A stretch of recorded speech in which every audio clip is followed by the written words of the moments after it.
C'est quand même incroyable par rapport à un spectacle habituel, non?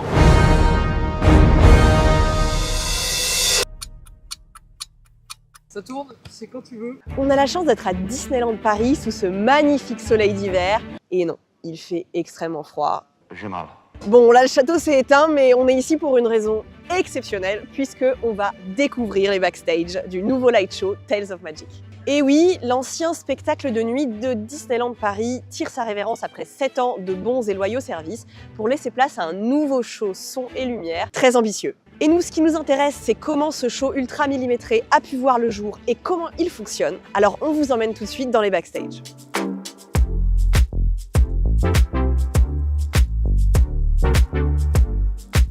Après un petit périple d'1 heure dans les transports en commun, on arrive enfin au parc et on a été accueillis par les équipes des relations presse. Avoir accès aux coulisses de Disneyland Paris, c'est découvrir qu'en fait, il existe toute une ville à côté du parc, avec son propre réseau de sécurité, ses propres routes et même son propre réseau de lignes de bus qu'on a dû emprunter pour se rendre sur le lieu de notre première interview. Bonjour, je m'appelle Adrien Mouret, je suis concepteur lumière à Disneyland Paris. Du coup là on est dans la salle de programmation où l'ensemble des designers techniques, c'est-à-dire le designer qui s'occupe des artifices, le designer qui s'occupe de la vidéo, le designer qui s'occupe du son et le design lumière fontaine, laser, on le fait dans cette salle et on le fait en simulation. Là vous pouvez voir une simulation.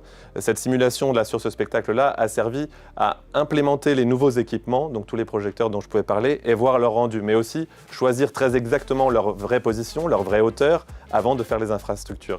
C'est donc ici que, en amont, grâce à tout ce matériel, les équipes d'Adrien ont pu tester tous les visuels dont ils et elles ont eu besoin pour la création de ce show. Et notamment sur cet écran géant qui permet de visualiser ultra précisément tout ce qui va se passer sur le château, mais aussi dans la Main Street USA, puisque la particularité de ce show, c'est d'être immersif et que le spectateur puisse regarder tout autour de lui et donc être surpris par un nouveau détail qu'il pourrait remarquer. On a rajouté beaucoup de projecteurs au milieu de Central Plaza, devant le château. On en a rajouté sur les toits de Main Street pour que les personnes qui sont sur Main Street pourront aussi expérimenter un spectacle complet. Il n'y aura pas que la vidéo, il y aura aussi la lumière, il y aura des lasers qui sont également sur Main Street. Parce qu'en fait, l'ambition principale de ce nouveau spectacle, ça va être l'utilisation de nombreuses technologies innovantes en simultané. Vidéo, laser, drone, feux d'artifice, 60 projecteurs de lumière avec une nouvelle technologie haute puissance, 15 lasers ultra colorés, plus de 200 projecteurs LED architecturaux, un système audio immersif,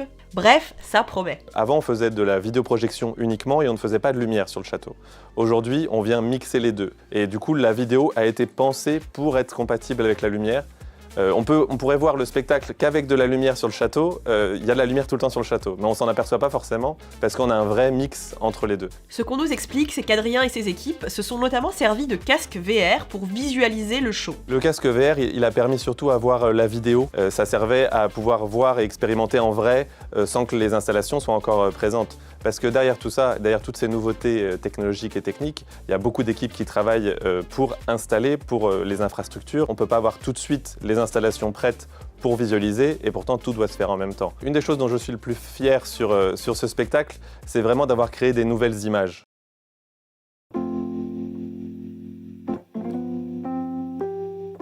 Bonjour, je suis Françoise Barbier, je suis dans l'entreprise depuis plus de 30 ans. Françoise Barbier est directrice production, spectacle et costumes. Alors c'est un spectacle vraiment différent par rapport au spectacle de projection sur le château. Il est vraiment différent parce qu'il est très immersif. Il y a vraiment l'idée d'emporter nos guests, nos visiteurs dans l'histoire et de les faire voyager avec nous. C'est visuel et c'est très émotionnel. La plus grande fierté de Françoise, ça a été de coordonner une si grande diversité d'équipes techniques qui travaillent de nuit depuis le mois de juin pour mettre en place toute la tech derrière ce show. Toute la créativité des différents services, des différents experts de métier, expertise de métier qui ont travaillé ensemble et qui chacun contribue avec sa créativité à ce spectacle. C'est pas une personne seule qui peut penser ça, c'est vraiment un travail d'équipe. Et pour le coup, c'est vraiment une belle histoire aussi au niveau de l'équipe qui a fait ce spectacle. À ce moment-là, il est 22h10 et c'est enfin l'heure de rejoindre le parc. Oui, on était seuls. À Disneyland Paris.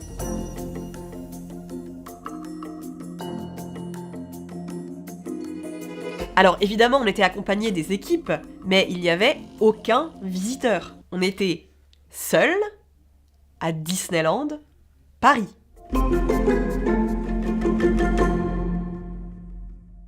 On commençait à être super impatients de voir ce show, mais avant ça, on avait encore une dernière personne à rencontrer. I'm Tim and I'm the creative director of Disney Tales of Magic. Tim Lutkin est le directeur artistique du spectacle Tales of Magic et c'est lui qui est à l'origine des idées exécutées par Adrien et son équipe. We spent about 6 months in a pitching process where I was playing around with ideas and storylines of how best to use our current Disney stories and Disney characters in one coherent story. Once we got the green light with the concept to do Disney Tales of Magic, we've been working for about a year. So it's been about a year and a half of work from yesterday. Il nous a expliqué avoir 2 inspirations principales pour la création du spectacle. One is the old Disney classic stories and how magic first appeared in those stories in about 1930, 1940. Then I wanted to tell the story of how the word magic at Disney developed into something else. And by the 1960s, and then again in the late 80s, we were using the word magic to mean something that we felt inside. So Ariel in The Little Mermaid, for example, when she opens the film with Part of Your World, everything was about a feeling and following a dream. And that's what we call Disney Magic now.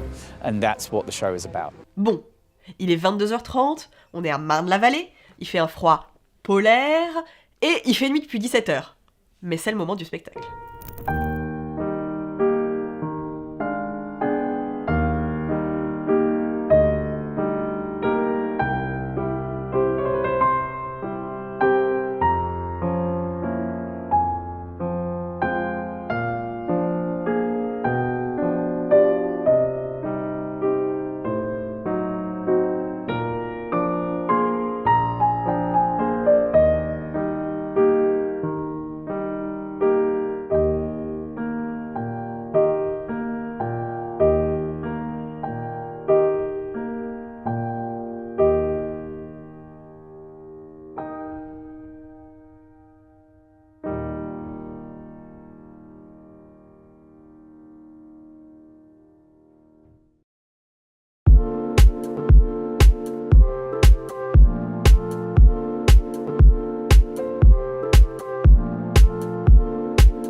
Alors là, bienvenue, nous sommes dans la régie mobile. La régie mobile lumière, c'est-à-dire c'est de là que l'on va enregistrer toutes les lumières, les lasers, les fontaines pendant les nuits d'encodage que l'on dit, c'est-à-dire c'est vraiment les nuits où on vient avec le pupitre lumière enregistrer chaque lumière et contrôler chaque lumière de tout le parc, pour tout le spectacle. C'est vraiment de là que l'on contrôle l'ensemble et que l'on va venir enregistrer et choisir chaque moment de chaque instant dans le spectacle. Ça s'est plutôt bien passé. Là, on a fait un filage du coup qui s'est plutôt très bien passé. C'était une répétition générale, mais on a encore des petits ajustements à faire en lumière, en laser. On a encore des choses à travailler pour que la première soit vraiment parfaite en fin de semaine.